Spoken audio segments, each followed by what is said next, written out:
जय हिंद दोस्तों। तो आज से हम शुरू करते हैं 10वीं का फिजिक्स और फिजिक्स का है चैप्टर नंबर 1 यानी चैप्टर नंबर 1 और जिसका नाम है प्रकाश का परावर्तन। ठीक है दोस्तों, तो अगर आप 2026 में एग्जाम देने वाले हैं तो आप इस चैनल के साथ जुड़ जाइए ताकि आपके सारे सब्जेक्ट की तैयारी हम कराएंगे। तो चलिए दोस्तों, तो हम देर न करते हैं और चैप्टर नंबर 1 देखते हैं। यानी चैप्टर नंबर 1 है प्रकाश का परावर्तन। और इसमें सबसे पहले हम देखते हैं कि प्रकाश क्या है। ठीक है, इसमें प्रकाश क्या है तो पहले परिभाषा पढ़ते हैं कि प्रकाश वह कारक है जिसकी सहायता से हम किसी वस्तु को देखते हैं। कहने का मतलब है दोस्तों कि हमें किसी भी वस्तु को देखने के लिए हमें आँख की आवश्यकता है। ठीक है, और आँख के अलावा किसकी आवश्यकता है? तो हमें प्रकाश की आवश्यकता है।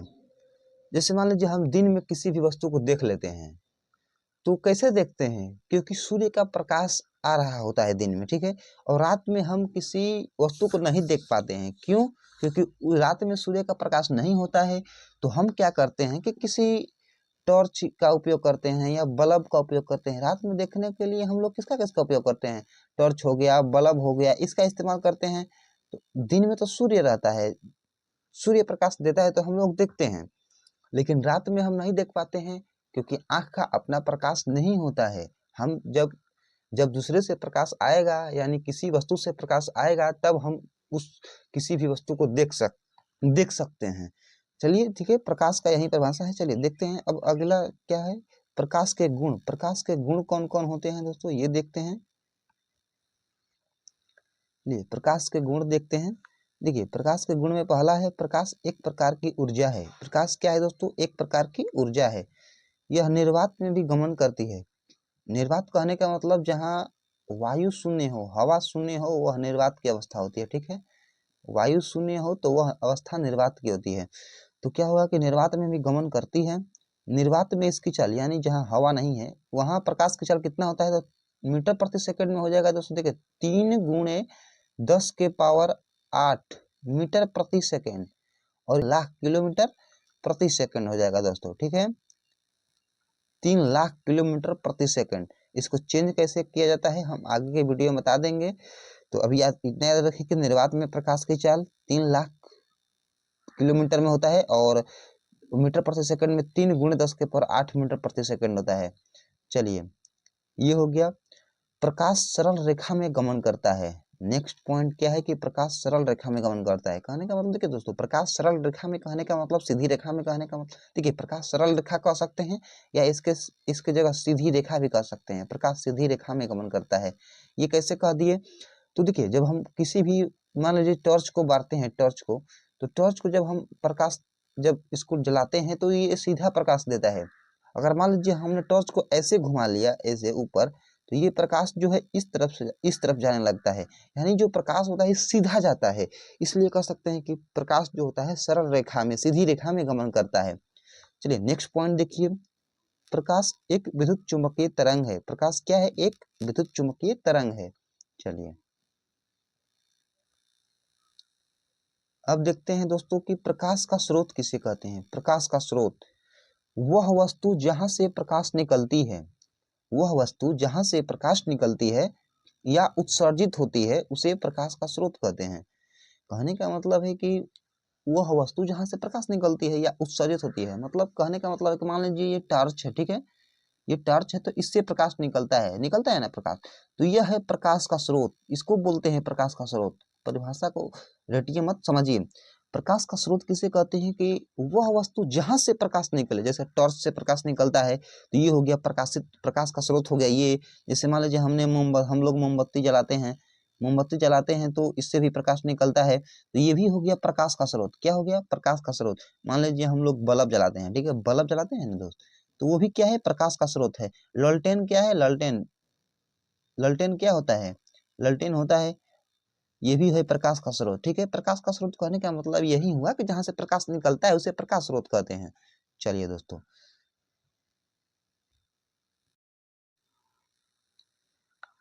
तो हमने पीछे पढ़ा कि प्रकाश स्रोत क्या होता है, ठीक है।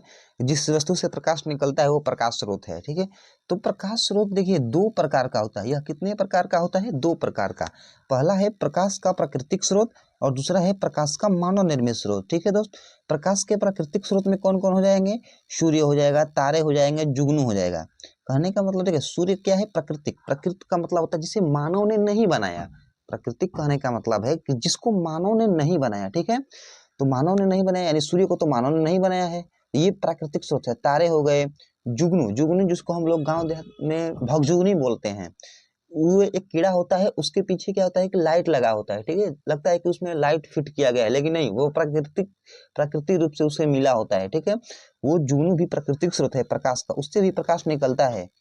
देखिए मानव निर्मित स्रोत में कौन कौन हो जाएगा? मानव निर्मित स्रोत कहने का मतलब कि जिसको मानव ने बनाया, जैसे लैंप हो गया, लालटेन हो गया, इसको मानव ने बनाया है। दिया हो गया, इसको भी मानव ने बनाया है, इसमें बल्ब भी हो जाएगा। ये क्या है? प्रकाश का मानव निर्मित स्रोत है, ठीक है। चलिए देखिए दोस्तों, देखिए आप यहाँ देखिए कि हमने नोट लिखा है, ठीक है। नोट बहुत इंपॉर्टेंट रहेगा। अगर मैं नोट लिखूंगा अपने इस नोट्स में तो समझिए कि वो सबसे इंपॉर्टेंट है एग्जाम के लिए। तो देखिए पृथ्वीवासियों के लिए सब प्रकाश का सबसे बड़ा स्रोत क्या है? पृथ्वीवासियों के लिए प्रकाश का सबसे बड़ा स्रोत क्या है? तो सूर्य है। बड़ा स्रोत कहने का मतलब यह है कि सबसे अधिक प्रकाश हमको किस चीज से मिलता है? तो सूर्य से मिलता है, ठीक है। चलिए अब देखते हैं दोस्तों, प्रदीप्त या दीप्तिमान वस्तु क्या होता है, ठीक है। प्रदीप्त या दीप्तिमान वस्तु क्या होता है, ठीक है। चलिए देखते हैं कि प्रदीप्त या दीप्तिमान वस्तु क्या होता है। वे वस्तुएं जो स्वयं प्रकाश उत्सर्जित करती है प्रदीप्त या दीप्तिमान वस्तुएं कहलाती है। कहने का मतलब कि वे वस्तुएं जो स्वयं प्रकाश उत्सर्जित करती है, जैसे सूर्य हो गया, तारा हो गया, जुगनू हो गया। कहने का मतलब कि ये लोग स्वयं प्रकाश उत्सर्जित करते हैं। यानी सूर्य, ये किसी के कहने पर नहीं कि चलो अब प्रकाश करो। ऐसा थोड़ा ना होता है कि सूर्य को कहेंगे चलो सूर्य देव अब प्रकाश करो, अब प्रकाश का काम है हमें। ये किसी के कहने से नहीं, ये स्वयं प्रकाश देते हैं। तारा हो गया, तारा भी अपने से चमकता है, ये नहीं है कि दिन में भी चमकने लगेगा, जब आप कहेंगे तब चमकेगा। जुगनू है, ये भी है कि लाइट अपना जलाएगा तो अपने मन से जलाएगा, क्योंकि ये प्रकृति के हैं, प्रकृति में उपस्थित हैं, तो जो स्वयं प्रकाश उत्सर्जित करते हैं तो उसे कहते हैं प्रदीप्त या दीप्तिमान वस्तु। देखिए अब चलिए देखते हैं अप्रदीप्त वस्तु किसे कहते हैं दोस्तों। अप्रदीप्त वस्तु किसे कहते हैं? देखिए हमने पढ़ा, ऊपर पढ़ा कि प्रदीप्त या दीप्तिमान वस्तु जो स्वयं प्रकाश उत्सर्जित करता है उसे प्रदीप्त वस्तु।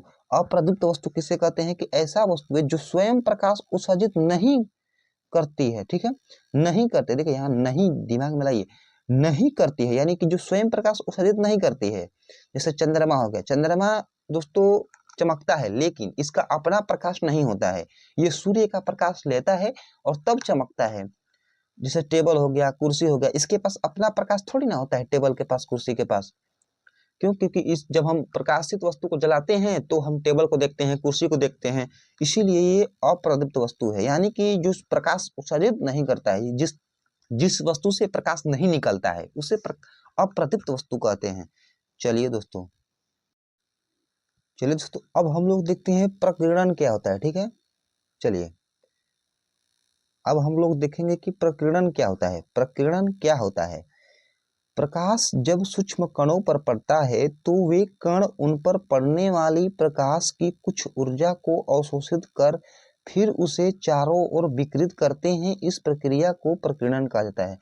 कहने का मतलब है दोस्त, जैसे मान लीजिए मैंने इस टॉर्च से, ठीक है, इस टॉर्च से क्या किया कि एक सूक्ष्म कण है, ठीक है, ये मान लीजिए सूक्ष्म कण है, इसमें जब प्रकाश डाला जाता है तो क्या होता है कि वे कण जो होते हैं, माने ये कण है जो ये प्रकाश के कुछ भाग को, कुछ ऊर्जा को अवशोषित कर लेते हैं, मतलब अपने में समाहित कर लेते हैं, अवशोषित कर लेते हैं और फिर इसे चारों ओर विकिरित करते हैं। माने जब हम इस पर टॉर्च से इस सूक्ष्म कण पर प्रकाश डालते हैं तो ये अवशोषित करता है और यह क्या करता है कि इस प्रकाश को चारों तरफ विकिरित कर देता है, यानी फैला देता है। जैसे मान लीजिए कण से प्रकाश इधर फैल जाता है, आप लोग भी कर सकते हैं। आप किसी छोटे पत्थर को लीजिएगा और उस पर टॉर्च मारिएगा, वो भी फैला देगा चारों तरफ प्रकाश को, ठीक है। देखिए ये प्रकाश को जब हम डालते हैं तो ये फैला देता है। तो यही कहता है प्रकीर्णन क्या है कि जब प्रकाश को सूक्ष्म कणों पर डाला जाता है या पड़ता है तो वे कण उन पर पड़ने वाली प्रकाश की ऊर्जा को अवशोषित कर लेता है, फिर उसे चारों ओर विकिरित करते हैं। इस प्रक्रिया को क्या कहते हैं दोस्तों? प्रकाश का प्रकीर्णन, यानी प्रकाश का फैलाव, टकरा कर फैल जाना। इसे समझिए, टकरा कर प्रकाश का फैल जाना ही प्रकाश का प्रकीर्णन कहलाता है। चलिए दोस्तों, तो अब देखते हैं प्रकाश की किरण क्या है। अब देखते हैं प्रकाश की किरण किसे कहते हैं। प्रकाश जिस पथ पर चलता है, यानी प्रकाश जिस पथ पर चलता है उसके दिशा को ही किरण कहते हैं, या एक सरल रेखा पर चलने वाले प्रकाश को किरण कहते हैं। किरण कहने का मतलब है दोस्तों कि इसका इसका देखिए, इसका प्रारंभिक बिंदु तो रहेगा ये, लेकिन अंतिम बिंदु नहीं रहेगा, अंतिम बिंदु नहीं दर्शाएगा, इसे तीर दर्शा दिया जाता है, यानी कि ये अनंत तक जाएगा। ये होती है प्रकाश की किरण। प्रकाश की किरण क्या होती है कि प्रकाश जिस पथ पर चलता है, यानी मान लीजिए प्रकाश इस पथ पर चला तो ये प्रकाश की किरण हो गई, या सरल रेखा में चलने वाले प्रकाश को प्रकाश की किरण कहते हैं। देखिए दोस्तों, ये किरण है, ठीक है, इसका प्रारंभिक बिंदु होता है लेकिन अंतिम बिंदु निर्धारित नहीं होता है, यही होता है किरण। रेखा क्या होता है कि इसका प्रारंभिक बिंदु भी नहीं निर्धारित होता है, और जो ये प्रारंभिक बिंदु होता है यह भी निर्धारित नहीं होता है, और अंतिम बिंदु भी निर्धारित नहीं होता है। और जो प्रकाश की किरण होती है उसका प्रारंभिक बिंदु निर्धारित होता है लेकिन अंतिम बिंदु निर्धारित नहीं होता है, उसी को बोलते हैं प्रकाश की किरण। चलिए दोस्तों, तो आज के लिए इतना ही, और मिलते हैं पार्ट 2 में। ये है पार्ट 1 फिजिक्स, यानी चैप्टर नंबर 1 का पार्ट 1 है, और हम 2 में मिलते हैं। चलिए, जय हिंद दोस्तों।